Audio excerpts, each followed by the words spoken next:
xa xôi, riêng mình ôm góc trời hạt ngọc êm rơi rồi.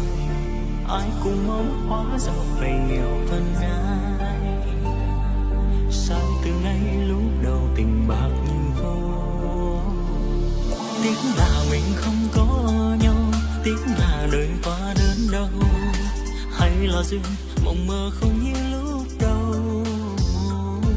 Kiếp này ai đưa đón em, kiếp này đôi tay lắm lên, sao mà mơ treo cao như hoa hỡi đưa.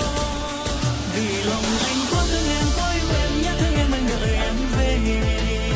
Thì rằng nếu lỡ mai này có xuân về, vé ngôi nhà bóng hình em trong đây. Vậy mà em lỡ ra đi phút chia ly, mất thân mình khi nào em về. Lặng nhìn nỗi đông cho tàn bó hoa vàng giữa mấy ngàn chuyện tình ta.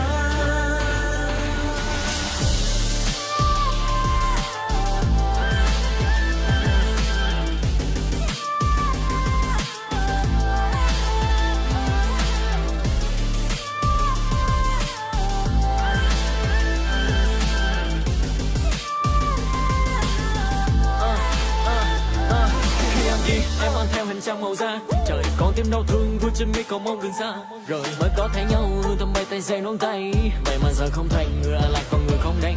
Trong nguồn nhớ anh đau chớ, gương kia vỡ trái ngang xuyên ta lỡ, mong phút giây sau ngu ngờ anh lang thang đi trong giấc mơ. Chuyện tình mình đâu ngờ một hành trình một đời tuôn thờ. Tiếc là mình không có nhau, tiếc là đời quá đớn đau, hay là duyên mộng mơ không như lúc đầu. Kiếp này ai đưa đón em, kiếp này đôi tay lắm lên, sao mà mơ treo cao như hoa hỡi đưa. Vì lòng anh quá thương em, quá yêu em, nhớ thương em anh đợi em về. Thì rằng nếu lỡ mai này có xuân về, vé ngôi nhà bóng hình em trong đây. Vậy mà em lỡ ra đi phút chia ly, mất thân mình khi nào em về. Lặng nhìn nỗi đắm cho tàn bó hoa vàng giữa mấy ngàn chuyện tình ta.